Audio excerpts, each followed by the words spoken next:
Well, damn, Fluance did it again. I've spent the past week or so testing their all-new $800 RT87 turntable. The dual-plinth design is a pretty big departure for these guys, so I wasn't really sure what to expect. But the kings of high-value hi-fi have knocked it out of the park again. That said, this turntable does have a few quirks. I want to get into all of this coming up right now.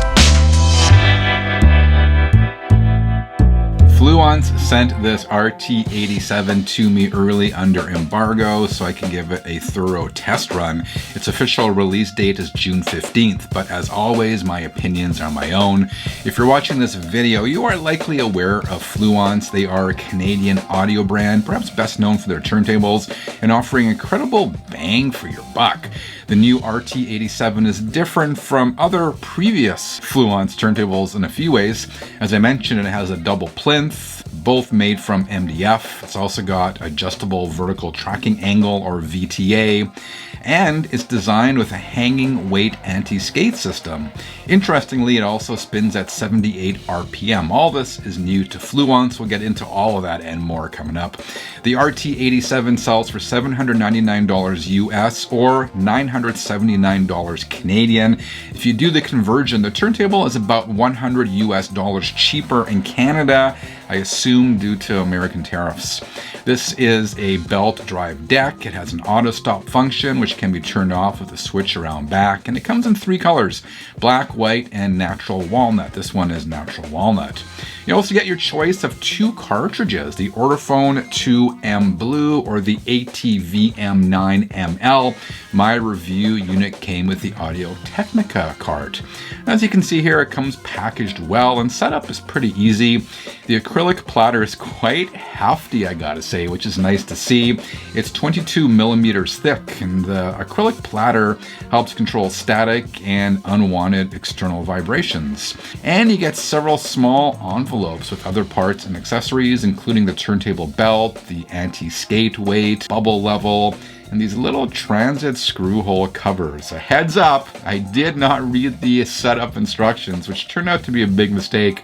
I'll tell you why in a few moments. So it took me a second or two to find the transit screw holes, and the screw holes are under the platter. Again, more on this coming up. I won't do a detailed setup on camera. It's all pretty straightforward. The VTA comes pre-adjusted out of the factory, and everything else sets up the way you expect it to be set up. Now just remember that balancing the tone arm is important, but again, it's pretty standard stuff. Turntable belts can be a bit tricky to install, so just be patient in that regard. In terms of other key specs, Fluance says the deck has a wow and flutter of 0.06, which is pretty decent.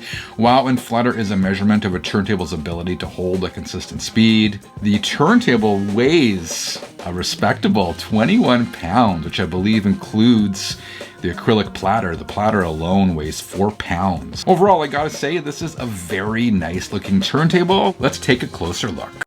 Channel 33 RPM. All right, I've angled the turntable so you can take a closer look, and I've removed the dust cover so you can see what I'm doing. The star of the show is probably this dual plinth.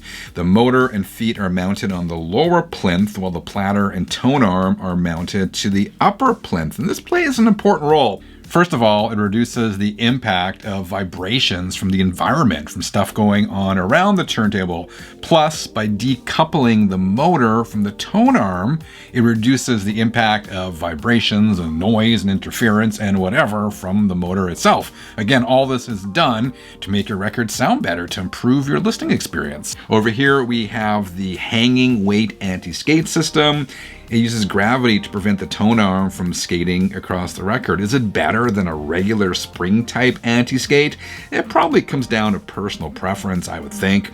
The hanging ones can be a pain. A lot of guys will tell you that. They can be a pain, but I personally dig it, man. I kind of like it.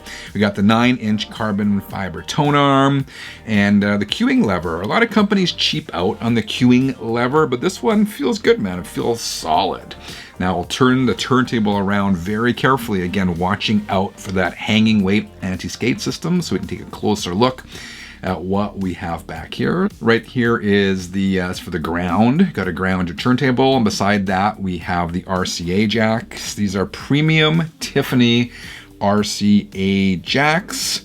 And then over here we have the switch for the auto stop. You can turn the auto stop on and off. Always nice to have that ability. This turntable does not have a built-in preamp.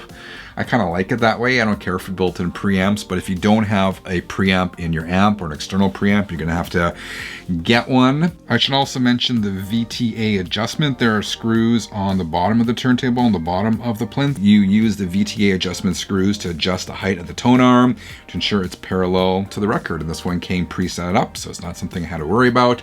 Also on the bottom are adjustable feet, another great feature. Let's talk about how this turntable performed. Here's a funny story and why it pays to read the instructions. So I took the turntable, I plugged it in. My first listen, I was like, this doesn't sound great. And the turntable was very sensitive to external vibrations and knocking. Like if I knocked the table it was on, the stylus would skip. I'm like, what's going on here? This is not a very good setup. So I decided to read the instructions, and that's when I realized there were transport screws you had to remove. So as soon as I removed them, the stylus skipping stopped altogether and the soundstage just opened up and it became huge. So it's a lesson to always read the instructions. I had set up several Fluance turntables, so I thought I was above reading the manual, but it turns out I was completely wrong. As I said off the top, Fluance completely knocked it out of the park with this turntable. Between the dual plinth and the hanging weight system, the RT87 reminds me a lot of the Music Hall MMF 3.3 turntable, but at a slightly more competitive price point. There's a lot to like or love here. First, the RT87 performs exceptionally well. It holds good speed, absolutely slays external vibrations, and just sounds very musical. Once I got it properly set up and began spinning some of my favorite records, I immediately noticed the large soundstage, which made listening to my favorite records a lot of fun. It is a very musical turntable. Second, the build quality is very good. From the dual plinth to the adjustable feet to the carbon fiber tone arm, it's a very solid piece of gear. Just be mindful of the hanging anti-skate system when moving the deck. You don't want to lose that weight. Third, the RT87 offers exceptional value. You get a lot of bang for your buck. And that includes the stock cartridges. Whether you opt for the Audiophile or the Audio-Technica, both are excellent. The Audiophile is probably a bit more precise, but the Audio-Technica is a bit warmer. Overall, I can't think of many other audio brands, if any, that are able to pack this much punch into one piece of gear at this price point. Now, there are a couple things I'm not crazy about, but this borders on nitpicking. I wish the turntable belt was a bit thicker and more substantive. The stock belt is very thin, and it kind of reminds me of the U-turn audio belts. The power adapter is also very flimsy and plasticky. It kind of reminds me of something that would come with a $100 turntable rather than an $800 hi-fi turntable. Now, will it affect sound quality? No, not really, but it will affect longevity. A cheap power adapter just won't last as long as a more premium one. Overall, the RT87 is a fantastic turntable that offers exceptional value for your money. And when it comes to modern hi-fi and modern turntables, that is exactly what I'm looking for. All right, 33ers, what are your initial thoughts on this turntable? What do you think of Fluance gear? Let me know in the comments below. Now, we'll be back soon. Until then, keep on spinning.